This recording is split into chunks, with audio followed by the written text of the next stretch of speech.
اللہ کے حکم سے اس کا اثر اتنا ہی ہوا کہ آپ صلی اللہ علیہ وسلم کو لگتا تھا کہ میں نے کوئی کام کیا ہے، حالانکہ آپ وہ کام نہیں کیے ہوتے تھے، اتنا ہی اثر تھا، اس سے زیادہ اس کا اثر نہیں تھا، اللہ نے اس کے اثر کو کم کر دیا تھا۔ اب اللہ نے فرشتوں کے ذریعے آپ صلی اللہ علیہ وسلم کو اطلاع کی، 2 فرشتے آئے، آپ کے سرہانے اور آپ کے پایتانے کھڑے ہو گئے، ایک سوال کرتا دوسرا جواب دیتا کہ آخر ان کے پر کیا ہوا ہے، تو دوسرا کہہ رہا ہے کہ ان کے پر جادو کیا ہے۔ کس نے جادو کیا ہے؟ لبید بن عاصم نے کیا ہے۔ کس چیز کے پر؟ آپ کا ایک پتلا بنا کر اس میں سوئیاں چبوئی گئی ہیں، 11 سوئیاں تھیں، گرہیں مانی گئی تھیں، اور آپ کے بال کو، منہ مبارک کو لے کر جادو میں استعمال کیا گیا ہے۔ اور اس کے بعد انہوں نے یہ بھی بتایا کہ وہ کس جگہ کے پر، کس کنویں کے اندر ہے۔ آپ صلی اللہ علیہ وسلم حضرت علی رضی اللہ تعالیٰ عنہ اور کچھ صحابہ کو لے کر گئے، وہاں سے اس کو نکالا، اور اسی کے خاتمے کے لیے سورہ فلق اور سورہ ناس نازل ہوئی۔ آپ صلی اللہ علیہ وسلم سورہ فلق اور سورہ ناس کی آیتوں کو پڑھتے جاتے، اور وہ جادو کی گرہیں ٹوٹتی جاتی، کھلتی جاتی اور ختم ہو جاتی، اور آپ صلی اللہ علیہ وسلم نے پھر اسے ذائقہ دینے کا حکم دے دیا۔ اب بتاؤ، آپ صلی اللہ علیہ وسلم کے پر جادو ہوا، آپ کو پتہ نہیں، اس کا مطلب یہ ہے کہ آپ عالم الغیب نہیں تھے۔ ایک بڑی بات تو یہ معلوم ہوئی کہ اگر آپ عالم الغیب ہوتے تو آپ کے پر جادو کرنے والے کو بھی پہچان لیتے، آپ کے پر جادو ہوا ہے آپ کو یہ بھی معلوم ہو جاتا، سب آپ کو پتہ لگ جاتا، لیکن ان ساری چیزوں کے بارے میں آپ کو علم نہیں تھا۔ یہی اس بات کی دلیل ہے کہ آپ صلی اللہ علیہ وسلم عالم الغیب نہیں تھے۔ دوسری اہم بات، آج ہمارے ہاں پر رقیہ کرنے والے، چاہے وہ دعویٰ کرے کہ ہم شرعی طور پر کرتے ہیں قرآن و حدیث کے مطابق، یا وہ اس کا دعویٰ نہ کرے، چاہے جھاڑ پھونک سے منتر، یا بہت سارے لوگ سفلی علموں کے ذریعے کرتے ہیں، تو ان لوگوں کے پاس ایسا کون سا علم ہوتا ہے کہ فوری طور کے پر بتا دیتے ہیں کہ ہاں اس کے پر 1 جن ہے، 2 جن ہے، 4 جن ہے، یا اس گھر کے اندر اتنے جنات یہاں پر موجود ہیں؟ یہ کیسے بتاتے ہیں جب کہ آپ کو علم نہیں ہے، اور یہ ان لوگوں کو معلوم ہو جاتا ہے جاتے ساتھی کہ ہاں یہاں پر اتنے جنات ہیں، اس کے پر اتنا جن ہے، خبیث طاری ہوا ہے؟ یہ کیسے بتاتے ہیں؟ بہت بڑا اہم سوال ہے۔ جب نبی کو نہیں معلوم تو ان جیسے رقیہ کرنے والوں کو اس کا علم کہاں سے ہو جاتا ہے؟ یہ تو نعوذ باللہ ڈائریکٹ غیب کا دعویٰ ہے کہ ہم علم غیب رکھتے ہیں، غیب کی خبریں ہمیں معلوم ہے جو عام انسانوں کو نہیں دکھائی دیتی ہے، وہ ہمیں معلوم ہو جاتی ہے، اسے ہم دیکھ لیتے ہیں۔ یہ بڑا اہم مسئلہ ہے۔ کبھی کبھی ایک انسان کو اس طرح کے کوئی اثرات نہیں ہوتے، یعنی اس کے پر نہ جادو ہوا ہے اور نہ ہی جن اسے پریشان کر رہا ہے۔ عمومی طور کے پر شریر جن جو ہوتے ہیں، جس طرح انسانوں میں 2 طرح کے لوگ ہیں، ایک مسلمان ہیں اور دوسرے مشرک ہیں، اسی طرح جنات میں بھی 2 طرح کے لوگ ہیں۔ ایک مسلمان ہیں، وہ کسی کو پریشان نہیں کرتے، اس لیے کہ اسلام انہیں اس طرح کی تمام شرارتوں سے منع کرتا ہے، اور دوسرے وہ ہیں جو کہ شیاطین ہیں، یعنی جناتوں میں شریر لوگ، کفار ہیں، مشرکین ہیں، یہ عمومی طور کے پر مسلمانوں کو، عام لوگوں کو پریشان کرتے ہیں، اور ان لوگوں کو 2 موقع ملتا ہے انسانوں کے پر حاوی ہونے کا یا ان کے اندر داخل ہونے کا۔ پہلا ہے شدید خوف اور ڈر، اس بنیاد کے پر ان لوگوں کو موقع ملتا ہے۔ یہی وجہ ہے کہ عمومی طور کے پر وسوسہ ڈال کر جن جو ہوتا ہے یہ انسانوں کو ڈراتا ہے، اور ڈرانے کے بعد اس کے رونگٹے کھڑے ہوتے ہیں اور وہ ڈرتا ہے، اور پھر اسے موقع ملتا ہے اسی رونگٹے کے ذریعے سے وہ انسان کے جسم میں داخل ہو جاتا ہے۔ اللہ نے بڑی عجیب و غریب مخلوق بنائی ہے جو انسان کے جسم کے اندر داخل ہو جاتا ہے۔ مسلم کی روایت میں ہے کہ شیطان یجری مجرى الدم، انسان کے خون کی رگوں میں دوڑتا ہے۔ اللہ نے اسے اتنے اختیارات عطا کیے، وہ ہمارے دماغ کے پر پہنچ جاتا ہے، اس کے پر قابض ہو جاتا ہے۔ تو جنات بھی حقیقت ہے، جادو بھی حقیقت ہے، لیکن یہ جو لوگوں کے درمیان کیا جاتا ہے، ڈائریکٹ بتا دیا جاتا ہے اس کے پر اتنے جنات ہیں، نہیں، ایسا کچھ نہیں ہے۔ جب تک جن اس کے پر حاضر ہو کر ایمانداری کے ساتھ نہیں بتائے تو کیسے ثابت ہوگا؟ شریعت نے اس کے لیے ضابطہ رکھا، تو آپ صلی اللہ علیہ وسلم نے سورہ فلق، سورہ ناس پڑھا، آپ کے پر جادو کا اثر ختم ہو گیا۔ یہ روایت کو بیان کرنے کا مقصود یہ تھا، سب سے پہلی بات تو یہ معلوم ہوتی ہے کہ جادو برحق ہے، تبھی آپ صلی اللہ علیہ وسلم کے پر ہوا۔ کچھ لوگ آپ صلی اللہ علیہ وسلم کے پر جادو کا انکار کرتے ہیں کہ نہیں آپ کے پر جادو نہیں ہوا تھا، اور وہ لوگ اعتراض کرتے ہیں، شبہ پیش کرتے ہیں، چلو ٹھیک ہے آپ کے پر جادو ہوا، تو آپ کے پر جتنے دنوں تک جادو کا اثر تھا تو اس ٹائم آپ شریعت کی جو باتیں بیان کر رہے تھے تو وہ کیا تھی؟ اس لیے کہ آپ کے پر جب جادو ہوا ہے تو پھر وہ باتیں شریعت کی نہیں ہوگی جو آپ بیان کر رہے ہیں۔ جادو کا اثر آپ صلی اللہ علیہ وسلم کے پر ایسا نہیں تھا کہ 24 گھنٹے اس کا اثر ہو، بس کبھی کبھی آپ کو محسوس ہوتا کہ کوئی کام میں نے کیا جبکہ وہ کام آپ نہیں کیے ہوتے تھے، اور جب جادو کا اثر ختم ہو گیا تو اگر وہ باتیں جیسا کہ لوگ اعتراض کرتے بالفرض شریعت کے خلاف یا شریعت کی وہ باتیں جو نہیں تھی آپ نے بیان کی، تو کیا اللہ آپ کی حفاظت نہیں کر رہا ہے؟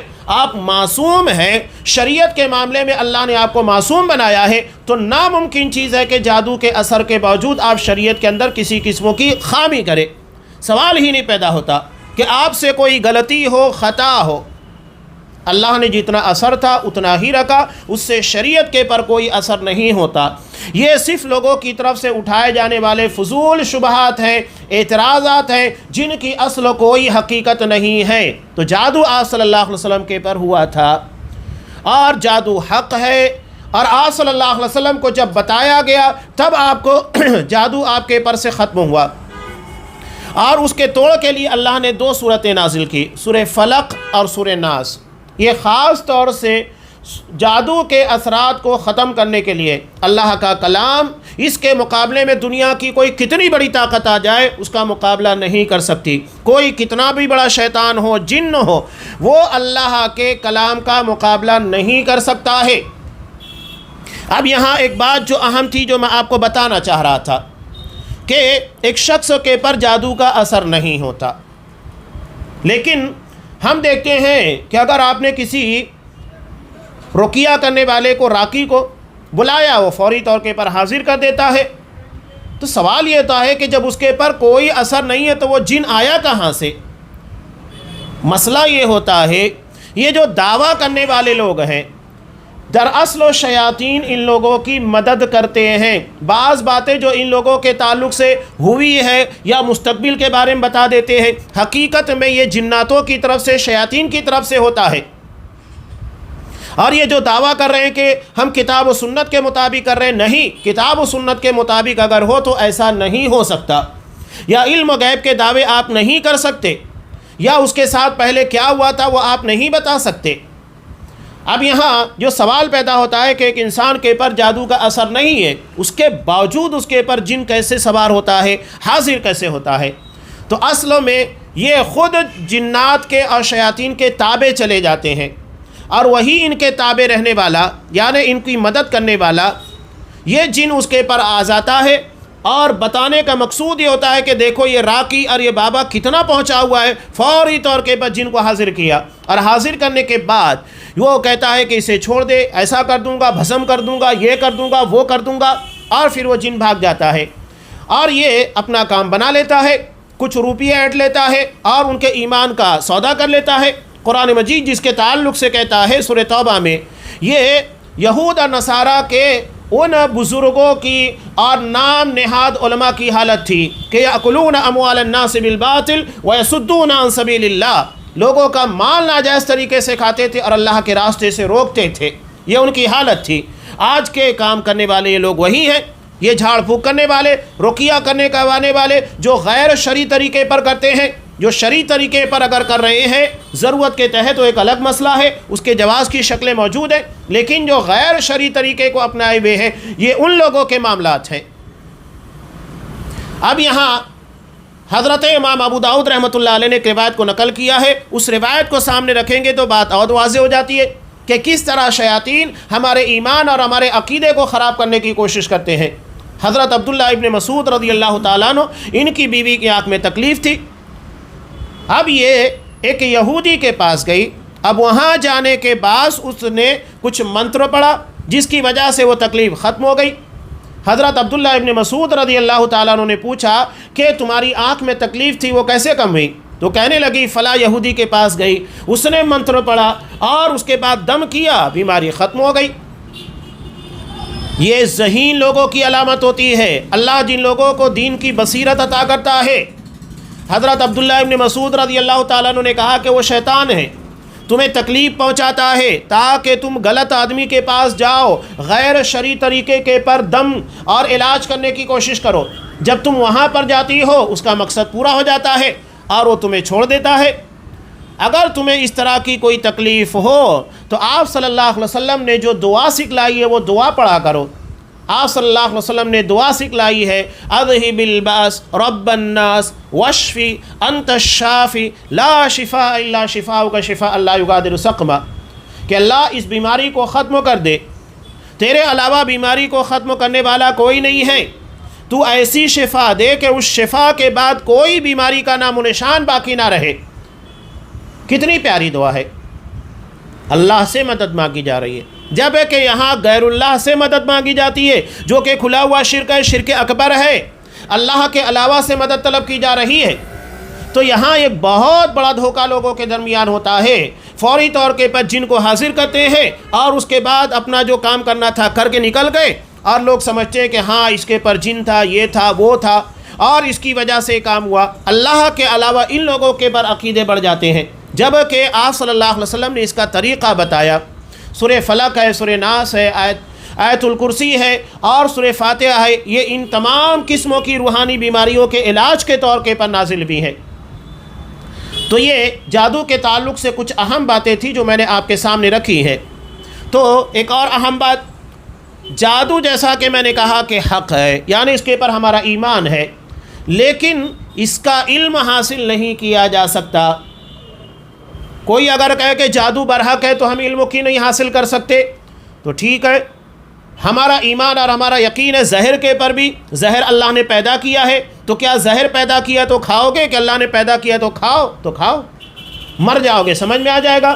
تو ایسے ہی دراصل جادو بھی ہے، اللہ نے آزمائش کے طور پر اس کا علم رکھا ہے، لیکن اسے حاصل نہیں کیا جا سکتا، اسے سیکھا نہیں جا سکتا ہے۔ یہ بات بہت اہم ہے، اس پر توجہ دینا چاہیے۔ اب دیکھیے یہاں پر آگے صاحب کتاب بیان کر رہے ہیں کہ یہ دم، جھاڑ پھونک، منتر کو پڑھا جاتا ہے۔ جادو کے اندر دوائیں اور دھونیاں جو کہ علاج کے وقت مریض کو دی جاتی ہے، عمومی طور کے پر یہ لوگ ایسا کرتے ہیں، جبکہ شرعی طریقے کے پر رقیہ میں ان تمام چیزوں کا استعمال نہیں ہوتا ہے۔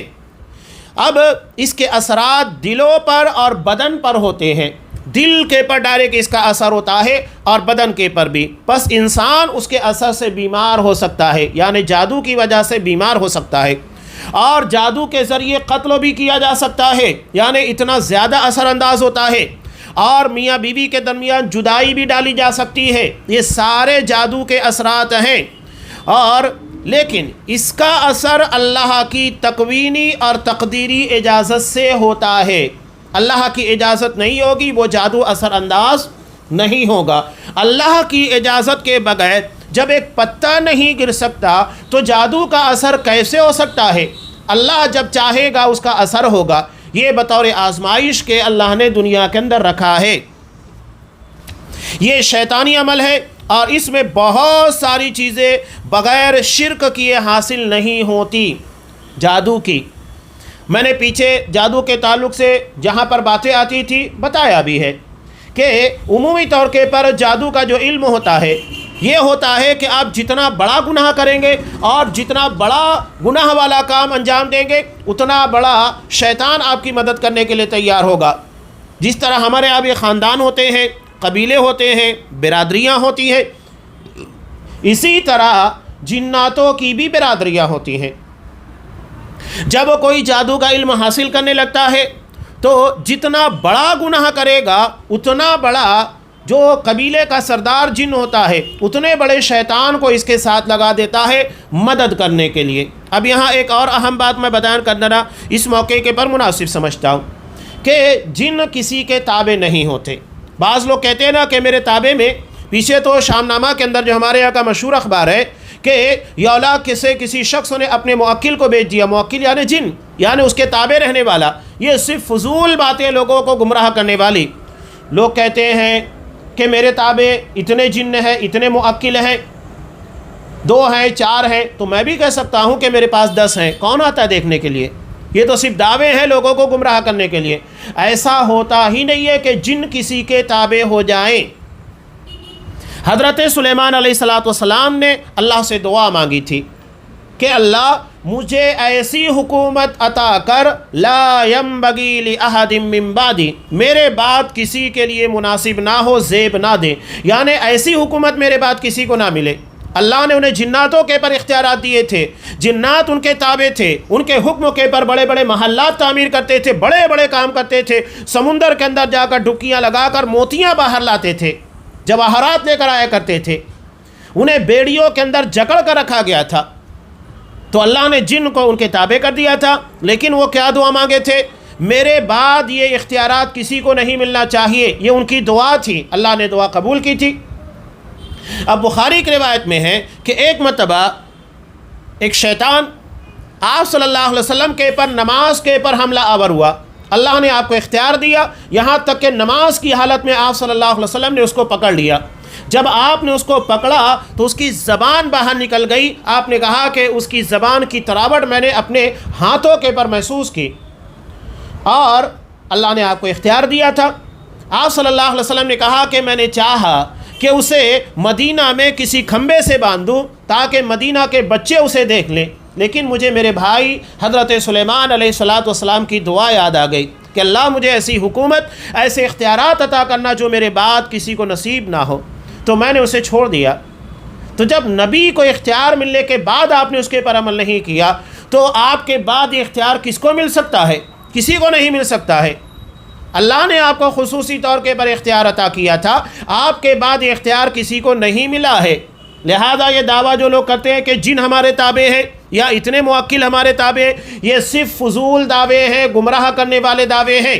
حقیقت میں یہ جناتوں کے تابع ہو جاتے ہیں، شیاطین کے تابع ہو جاتے ہیں، ان کی مرضی کا کام کرتے ہیں تو ان کی مدد کرتے ہیں.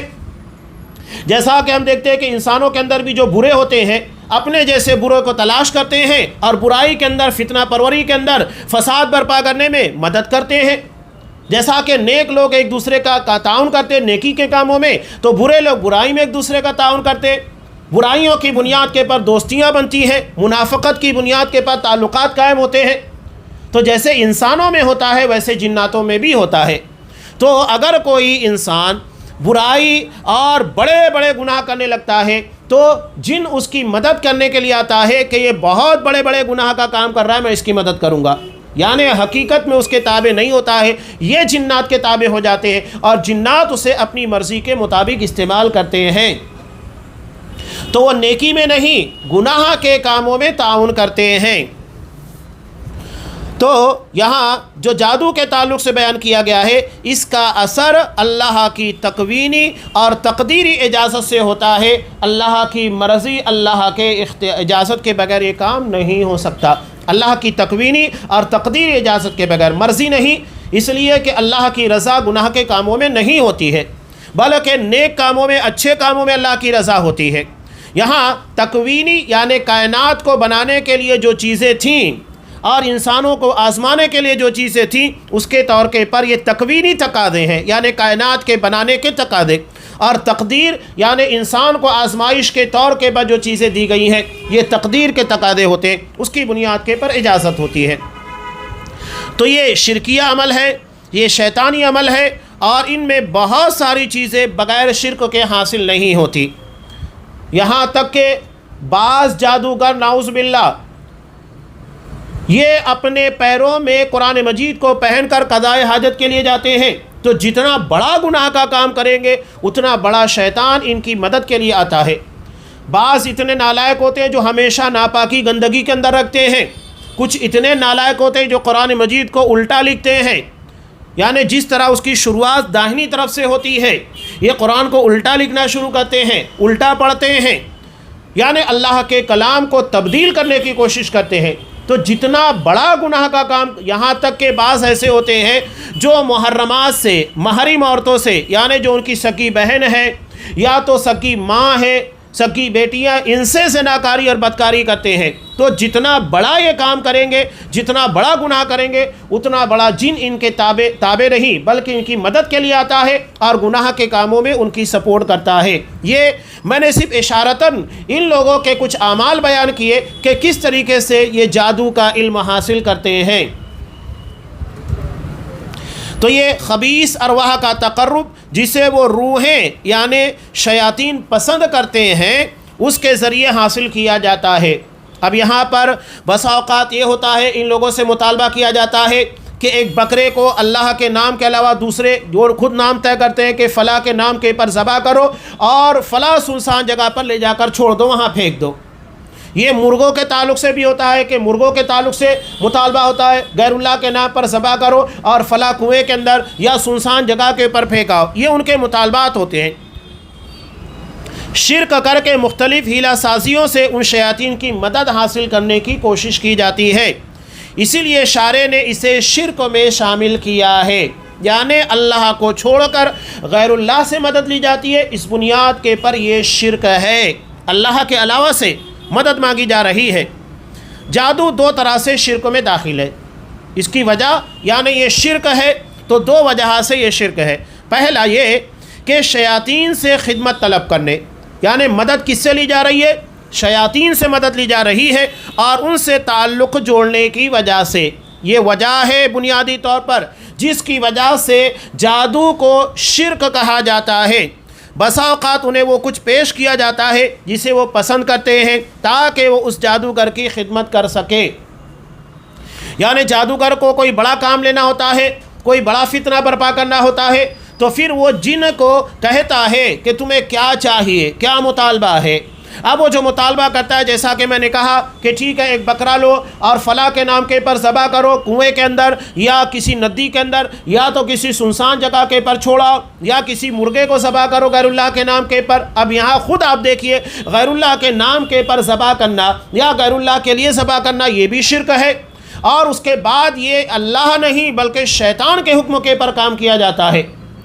تو یہ ساری چیزیں بہت سارے اس کے عوامل اس کے اطراف سے بھی شامل ہو جاتے ہیں جو اس شرک کو مزید خطرناک بنا دیتے ہیں اور اس گناہ کے درجے کو بلند کر دیتے ہیں۔ اور دوسری وجہ بیان کر رہے ہیں، اس میں علم غیب اور اس میں اللہ کے ساتھ شرکت کا دعویٰ کیا جاتا ہے۔ میں نے کہا نا آتے ساتھ کیا کہتے ہیں، اس کو ایک جن لگائے، دو جن لگائے، خبیث لگائے، اس کو فلاں شیطان لگا ہوا ہے، فوری طور کے پر دعویٰ، یہاں تک کہ بتاتے ہیں کہ ہاں یہ فلاں جگہ گیا تھا اور یہ پیشاب کر رہا تھا، اس وقت اس نے دعا نہیں پڑھی یا پیشاب کے چھینٹے سے نہیں بچا، اس وقت اس کے پر یہ سوار ہوا، سب پرانی باتیں بتانے لگتے ہیں۔ تو علم غیب میں دعویٰ ساجدھاری کی جاتی ہے، یہ ثابت کرنے کی کوشش کی جاتی ہے کہ ان لوگوں کو بھی غیب کی باتیں معلوم ہے، جبکہ اللہ کے سوا غیب کا علم کوئی نہیں جانتا ہے۔ تو یہ کفر اور گمراہی ہے۔ اللہ فرماتا ہے وَلَقَدْ عَلِمُوا لَمَنِ اشْتَرَاهُ مَا لَهُ فِي الْآخِرَةِ مِنْ خَلَاقٍ، کہ انہیں خوب معلوم تھا کہ جو اس چیز کا خریدار بنا اس کے لیے آخرت میں کوئی حصہ نہیں۔ یہ دراصل سورہ بقرہ کی آیت نمبر 102 ہے جس میں ہاروت اور ماروت کے تعلق سے تذکرہ ہے۔ اللہ نے حضرت سلیمان علیہ السلام کے بعد بنی اسرائیل میں جو کہ حضرت سلیمان علیہ السلام کے بارے میں بہتان تراشی کر رہے تھے کہ وہ جادو کے علم کی بنیاد کے پر اور جو کتابیں تھیں طلسمی اس کی بنیاد کے پر جناتوں پر حکومت کر رہے تھے، وہ نبی نہیں تھے، تو اللہ نے بطور آزمائش کو اس کے بعد ہی ان ساری چیزوں کا تذکرہ کیا اور اس میں رد کیا کہ حضرت سلیمان علیہ السلام جادو نہیں کرتے تھے اور نہ ہی ان کے پاس جادو کا علم تھا، یہ تو کفر ہے اور ایک نبی کفر کیسے کر سکتا ہے۔ یہ دھوکہ دینے کے لیے باقاعدہ سازش رچی گئی کہ ان کے تخت کے نیچے اس طرح کی جادوئی اور طلسمی کتابوں کو رکھ دیا گیا اور اس کے بعد لوگوں کے سامنے بتانے کی کوشش کی کہ دیکھو حضرت سلیمان علیہ السلام جادو کے علم کی بنیاد پر یہ کام کرتے تھے۔ تو یہ اسی تعلق سے اللہ نے حضرت ہاروت اور ماروت دو فرشتوں کو بطور آزمائش کے بھیجا تھا۔ وہ لوگ کہہ رہے تھے انما نحن فتنہ، دیکھو ہمیں آزمائش کے طور پر تم لوگوں کے پاس بھیجا گیا، فلا تکفر، تم لوگ کفر مت کرو، یعنی جادو کا علم سیکھنا کفر ہے۔ تبھی تو یہ صاف طور کے پر کیا کہہ رہے ہیں، فلا تکفر، کفر مت کرو، یعنی جادو کا علم سیکھنا کفر ہے۔ اب یہ لوگ کیا کہتے تھے، ایسا علم حاصل کرتے تھے، ایسا جادو، یفرقون بہ بین المرء وزوجہ، تاکہ اس جادو کے علم کی بنیاد پر میاں بیوی کے درمیان جدائی ڈال سکے۔ اور مسلم کی روایت میں بھی ہے کہ ابلیس روزانہ اپنا تخت پانی کے پر لگاتا ہے اور اس کے چیلے چپاٹے جتنے بڑے بڑے گناہ کرتے لا کر بتاتے، دیکھو میں نے یہ کام کروایا، وہ کام کروایا، یہ گناہ کروایا۔ آخر میں ایک آتا ہے اور کہتا ہے کہ میں نے میاں بیوی کے درمیان اتنا زیادہ رنجش پیدا کر دی کہ دونوں میں طلاق واقع ہو گیا۔ اب ابلیس اٹھتا ہے اور اسے گلے لگا دیتا ہے اور کہتا ہے کہ تو میرا حقیقی چیلا ہے، اس لیے کہ میاں بیوی کے درمیان طلاق سے صرف میاں بیوی نہیں بلکہ دو خاندان جدا ہوتے ہیں، اور اگر بچے ہوں تو بچوں کا مستقبل بگڑ جاتا ہے، وہ کہاں جائیں؟ ماں باپ کی لڑائی میں، ان کے درمیان کی جدائی میں ان لوگوں کا مستقبل داؤ پر لگ جاتا ہے۔ تو یہ کوئی چھوٹا معاملہ نہیں ہے، بلکہ دو خاندانوں کے درمیان تناؤ پیدا کرنے اور ان دونوں کے درمیان تفریق ڈالنے والا عمل ہے۔ علاوہ ازیں اگر یہ پہلے سے رشتہ دار ہوں، کبھی کبھی ایسا ہوتا ہے کہ آپسی رشتہ داریوں کی بنیاد پر ہی شادیاں ہوتی ہے، یعنی ایک بھائی کا بیٹا ہے، دوسرے بھائی کی بیٹی ہے، آپس کے رشتے ہو گئے۔ یا تو کبھی یہ ہوتا ہے کہ ایک بھائی کے پاس لڑکی ہے، وہ اپنی کسی بہن کے لڑکے یعنی اپنے بھانجے کے ساتھ اپنی لڑکی کا نکاح کرتا ہے۔ اگر ان لوگوں کے درمیان اگر طلاق ہوا تو سوچئے کہ ایک پہلے سے قائم رشتہ داری کے پر بھی اثر پڑتا ہے، تو یہ بڑا خطرناک عمل ہوتا ہے۔ قرآن کہتا ہے کہ یہ لوگ ایسا علم حاصل کر رہے تھے، ما لہ فی الآخرۃ من خلاق، جس کا آخرت میں کوئی حصہ نہیں تھا۔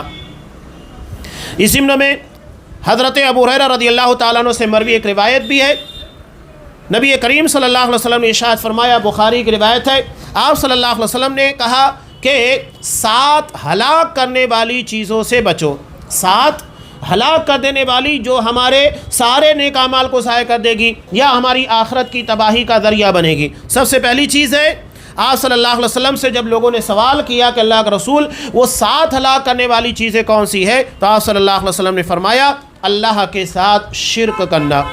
اس کے بعد آپ نے کہا جادو کرنا، یہ دوسرے نمبر کے پر بیان کیا، ہلاک کر دینے والی چیز ہے۔ اور تیسرے نمبر پر آپ نے بیان کیا اس نفس کو قتل کرنا، ناحق یعنی کسی کو قتل کرنا، اس نفس کو قتل کرنا جسے اللہ نے سوائے حق کے قتل کرنے سے منع کیا ہے، یعنی ناحق کسی کا مرڈر کرنا، خون کر دینا۔ چوتھے نمبر پر آپ نے بیان کیا سود کھانا۔ پانچویں پر آپ نے بیان کیا یتیم کا مال ناجائز طور پر کھانا، یہ بڑے گناہوں میں سے ہے۔ اور چھٹے نمبر پر آپ نے بیان کیا جنگ والے دن پیٹھ پھیر کر بھاگ جانا، اس سے بڑے نقصانات مسلمانوں کو اٹھانے پڑتے ہیں۔ پہلا یہ کہ افرادی قوت کم ہو جاتی ہے، دشمن کے حوصلے بلند ہوتے ہیں کہ دیکھو مسلمانوں کے لوگ بھاگ رہے ہیں، اور مسلمانوں کے حوصلے بھی اس کی بنیاد پر پست ہوتے ہیں، دیکھتے ہیں کہ ایک بھاگ رہا ہے تو دوسرا بھاگنے کی کوشش کرتا ہے۔ یعنی جیتی ہوئی جنگ دشمنوں کے مقابلے میں عزم و ہمت کے ساتھ ہم مقابلہ جیت سکتے تھے، یہ پیٹ پھیر کر بھاگنا ہماری جیتی ہوئی جنگوں کو ہار میں تبدیل کرتا ہے۔ اور ساتویں چیز آپ نے بیان کی پاک دامن بھولی بھالی مومنہ عورتوں پر تہمت لگانا۔ سورہ نور میں اللہ نے بیان کیا یہ لوگ ملعون ہے۔ کون لوگ ملعون ہے؟ یرمون المحصنات الغافلات المؤمنات، جو بھولی بھالی پاک دامن عورتوں کے پر بہتان لگاتے ہیں۔ یہ کوئی چھوٹا سا کام نہیں ہے، ہلاک کر دینے والا کام ہے۔ یہاں لوگ بڑی جسارت کے ساتھ کہہ کر نکل جاتے ہیں، تو یہ چھوٹا معاملہ نہیں ہے کہ آپ کسی بھولی بھالی پاک دامن عورت کے پر، لڑکی کے پر الزام لگا دیں، بہتان تراشی کر دیں اور اس کے بعد ہیرو بننے کی کوشش کریں۔ یہ زیرو ہیں، اپنے اعمال کو ضائع کر رہے ہیں۔ بلکہ یہاں پر بیان کیا آپ نے کہ یہ 7 ہلاک کر دینے والے، یعنی ایسا شخص ہلاک ہونے والا ہے، تو یہ 7 کام سے بچنا ہے۔ اس میں آپ صلی اللہ علیہ وسلم نے جادو کو بھی بیان کیا، یہ ہمارے اعمال کو ضائع کرنے والا، ہماری آخرت کو تباہ کر دینے والا ہے۔ جادو کے تعلق سے شارع نے اسی لیے حکم دیا ہے کہ جادوگر جو ہوتا ہے اسے قتل کیا جائے گا۔ شریعت میں جادوگر کی سزا قتل ہے، لیکن ایک بات یاد رکھیے، شریعت کو نافذ کرنا یہ حاکم وقت کی ذمہ داری ہوتی ہے، ہر کوئی اسے نافذ نہیں کر سکتا۔ ہمارے یہاں پر بہت ساری عورتوں کے تعلق سے بیان کیا گیا، جیسا کہ ہمارے معاشرے کے اندر چلتا رہتا ہے، ہم جسے انگلش میں ڈائن کہا جاتا ہے اور ہم اپنی مادری زبان کے اندر ٹولین کہتے ہیں، یعنی جو ڈائن ہو، حالانکہ ایسا کچھ نہیں ہوتا کہ کوئی عورت شیطان بن جائے، ایسا نہیں ہوتا ہے، بس اچھے خاصے گھرانوں کو برباد کر دیا جاتا ہے۔ یہ عاملین اور یہ رقیہ کرنے والے، جھاڑ پھونک کرنے والے کہہ دیتے ہیں فلاں عورت کے بارے میں کہ وہ ٹولین ہے، ڈائن ہے، نتیجہ کیا ہوتا ہے؟ وہ اپنے گھر میں بھی مبغوض ہو جاتی ہے، اپنے رشتہ داروں کے درمیان، اپنے بچوں کے درمیان اجنبیہ بن جاتی ہے۔ تو لوگ کہہ دیتے ہیں بڑی آسانی کے ساتھ، اور ہمارے یہاں پر بھی لوگ کہتے ہیں کہ فلاں جگہ جا کر فلاں سادھو سے مسان کھائی کے پر فلاں جگہ جانے کے بعد عورتیں یہ ٹولین بننے کا ہنر سیکھتی ہیں۔ نہیں، بلا وجہ اس طرح کسی عورت کے پر الزام نہیں لگانا چاہیے۔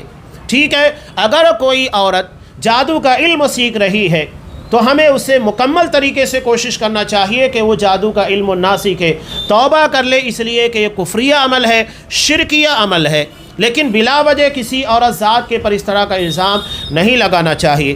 تو جادوگر کی سزا شریعت کے اندر قتل ہے، لیکن یہ سزا حکومت اسلامیہ نافذ کرے گی۔ عام لوگوں کو اس بات کی اجازت نہیں ہے کہ وہ کسی کو جادوگر کہے، پہلے تو یہ کہ الزام لگا دے اور اسے ثابت نہ کرے، صرف بہتان تراشی کر دے اور اس کے بعد انہیں مارنے یا تو سماج میں بدنام کرنے کی کوشش کرے۔ شریعت ہم کو اس کی اجازت نہیں دیتی ہے۔ کسی بھی گناہ کے بارے میں شریعت کا ایک عام ضابطہ ہے کہ اگر ہم نے کسی کو کوئی غلطی کرتے ہوئے دیکھا تو پہلا اسٹیپ یہ ہے کہ اس کی اصلاح کرے تاکہ وہ اس غلطی سے باز آ جائے، اور دوسرا یہ کہ اگر ہمارے اندر اتنی طاقت نہیں ہے کہ ہم اس کی اصلاح کر سکے تو ہم اس کے بارے میں لوگوں کو بیان بھی نہیں کر سکتے، وہ غیبت ہوگی، اور کوئی اگر اس بات کو سنے گا تو وہ غیبت کو سن رہا ہے، اور ایسا شخص چغل خوری کرنے والا، بہتان تراشی کرنے والا ہوگا۔ اگر وہ چیز موجود نہیں ہے، وہ اپنے اندازے سے یا اپنی اٹکل پچو سے لوگوں کے درمیان کچھ باتوں کو بیان کر رہا ہے، تو یہ ایک خطرناک قسم کی بیماری ہے۔